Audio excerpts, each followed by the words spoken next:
আঞ্চলিক না বিশ্ব? আঞ্চলিক না বিশ্ব? সকল উম্মত ছিল আঞ্চলিক উম্মত, আর আমরা বলেন কি বিশ্ব উম্মত, বিশ্ব নবীর উম্মত। আমরা আমাদের ডিগ্রি কি কম না বেশি? নিচের দিকে নিয়ে আসো, চাঁদটাও তোমার চোখের কাছাকাছি চলে আসে। এই যে চাঁদটা ডানে যায়, চাঁদটা বামে যায়, নিচের দিকে চলে আসে, কাছাকাছি চলে আসে। দিকে সত্য দেখছি না মিথ্যা দেখছি?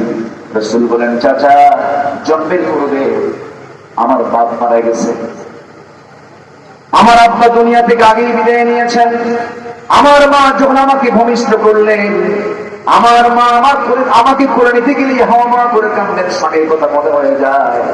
এই জন্য আমাকে সময় দেবে কে, আমাকে টাইম দেবে কে?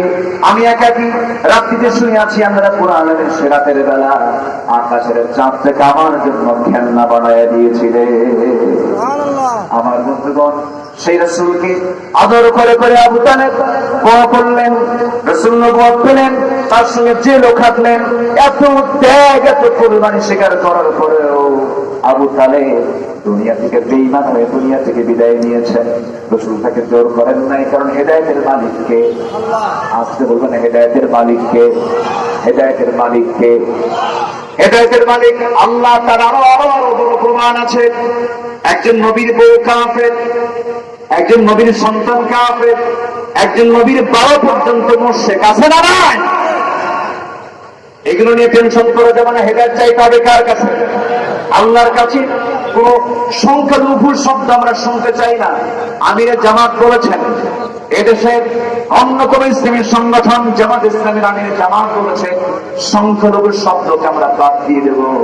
এই দেশে যে জন্ম হয়েছে সেই বাংলাদেশের নাগরিক, সবার সমান অধিকার, ঠিক কিনা? হিন্দু ভাইরা, ইসলাম যদি প্রতিষ্ঠিত হয়, এই দেশের সবচেয়ে বড় নিরাপত্তা বলে হলো অন্য ধর্মের মানুষগুলো, ঠিক কিনা? অন্য ধর্মের মানুষের সবচেয়ে বেশি নিরাপত্তা হবে, কোন টেনশন আপনারা করবেন না।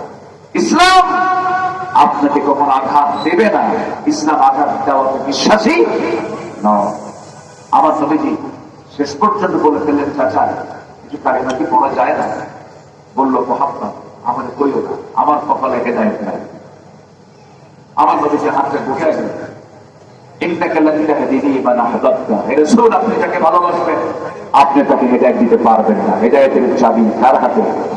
ইহদিনাস সিরাতাল মুস্তাকিম। আমার নবীজি হাত উঠায় নিলেন, আবু তালেবের ইন্তেকাল হয়ে গেল।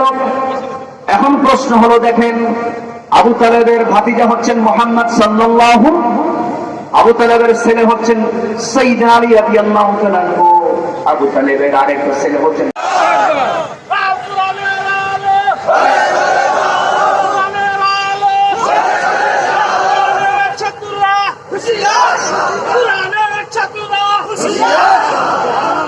আল্লাহ কবুল করুন। জোরে বলি আল্লাহুম্মা আমিন, আরো জোরে আল্লাহুম্মা আমিন। সম্মানিত ভাইরা, আজকের মাহফিল অনেক মা বোন হয়ে আসছে, মা বোনরা আসছে। মেয়েদের অবদান ইসলামে আছে না নাই? ওদের ময়দানে শুধু পুরুষ ছিল না, মহিলাও ছিল। এই ছাত্র বৈষম্য বিরোধী আন্দোলনে যারা দুনিয়া থেকে বিদায় নিয়েছে, এর মধ্যে মহিলাও আছে না নাই? আসতে বলবেন না, আছে না নাই? শুধু মাদের ব্যাপারে, বোনদের ব্যাপারে আসলে আমরা একটা কথা বলবো, মেহেরবানি করে আন্দোলন করেন, সংগ্রাম করেন, ডাক্তার হন, ইঞ্জিনিয়ার হন, অফিসে বসেন, সব কিছু করেন, সমস্যা নাই। শুধু একটা অনুরোধ আপনাদের কাছে, ছাত্রী সমাজ যারা আছেন, ইউনিভার্সিটিতে যারা পড়াশোনা করছেন, আপনি কেন ডাক্তার হবেন না? পর্দাশীলা মহিলার পেটের অপারেশন করার জন্য পুরুষ ডাক্তার দরকার না মহিলা ডাক্তার দরকার? মহিলারা ডাক্তার হবে, ইঞ্জিনিয়ার হবে, তারা বড় বড় জ্ঞানী হবে, প্রফেসর হবে, তারা শিক্ষিত হবে, কোন বাধা ইসলামে নাই।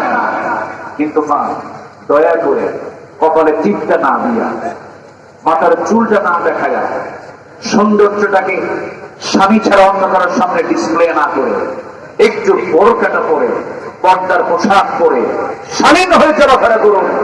এই দেশের কোটি কোটি নারীরা অনায়াসে আল্লাহর জান্নাতে চলে যাবে, আল্লাহ কাউকে বাধা দেবেন না। আমার দেশের মারা অন্য দেশের মহিলাদেরকে অনেক ভাবে, অনেক ভাবে ঘুরেছি গোটা পৃথিবীর অনেক জায়গায় ঘুরেছি। আমার দেশের মায়েরা, এদের কাছে ইসলাম বোঝানো, ইসলাম পৌঁছানো খুবই সহজ, কিন্তু এই দেশের কিছু ঘাপটি মার্কা, কিছু বদমাইশ নেতৃত্বের জন্য এটা সবচেয়ে বড় দায়ী। ঠিক কিনা বলেন? গান বাজনা করানোর জন্য কিছু অভিভাবক আছে, নিজের মেয়েকে মঞ্চে তুলে দেয়, তুই নাচ। এটা মনে হয় নাই। বিচিত্র অনুষ্ঠানের নামে হাই স্কুলে কিছু অনুষ্ঠান করা হয়, নাচা হয়, অশ্লীল নৃত্য পরিবেশন করা হয়। আমরা প্রশাসনকে, আমরা আইন মন্ত্রণালয়ের দায়িত্বে যারা আছেন তাদেরকে বলবো, আমার মা বোনদের ইজ্জতের দাম আছে না নাই? আমার মার অশ্লীল দৃশ্য, পেট বের করা, পিঠ বের করা, চুল বের করা, এমন নোংরা দৃশ্য আমরা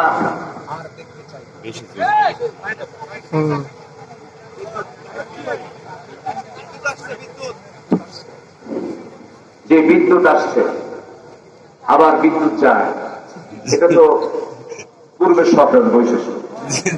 কারণ এটা যদি আমাদের এখনো হয়, কেবল শুরু হলো এখন শিশু, তো বাচ্চার বয়স 6 মাস,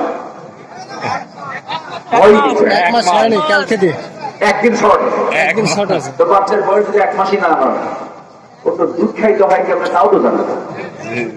সময় দেয়, তারা যা খাইছে 18 লক্ষ কোটি টাকা ঋণ, আর 11 লক্ষ কোটি টাকা দেশ থেকে পাচার। এটা কি পুকুর চুরি না সাগর চুরি? এক সাগর না 7 সাগর? সব চুরিগুলো নিয়ে চলে গেছে। ওরা জানে আমরা কোনদিন বাংলার জমির ঠাই পাবো না, একেবারে খাইছে। যা নিয়ে গেছে তা দিয়া 500টা পদ্মা সেতু হতো, শত শত মেট্রো রেল হতো। এই দেশের কাঠামোগত উন্নয়নের জন্য যা বাজেট লাগতো তার চাইতে ডাবল ডাবল তারা লুটপাট করে নিয়ে চলে গেছে, সব নিয়ে চলে গেছে। কিন্তু নিয়ে গেলে হবে কি? আমরা নিয়ে যেতে দেব না, আমরা সব বের করে আনবো। জোরে বলি ইনশাআল্লাহ, আরো জোরে বলি ইনশাআল্লাহ। এই জন্য একতাবদ্ধ হওয়ার দরকার আছে না নাই? কার গাড়ি ছোট, কার গাড়ি বড়, কার গাড়ি আছে, কার গাড়ি নাই, কার মাথার চুপি লম্বা, কার মাথার চুপি গোল, কার জারি চুপি, কার ভরা চুপি, কে ফাড়া পাঞ্জাবি, কে জুব্বা, কে পায়জামা, কে প্যান্ট, কে কোট্টারওয়ার, কে নাভিতে হাত বাঁধে, কে বুকে হাত বাঁধে, কে আমিন আসতে বলে, কে আমিন জোরে বলে, এগুলো দেখার সময় এখন নাই আমাদের। কোন দরবারের ধোঁয়া দিবেন না।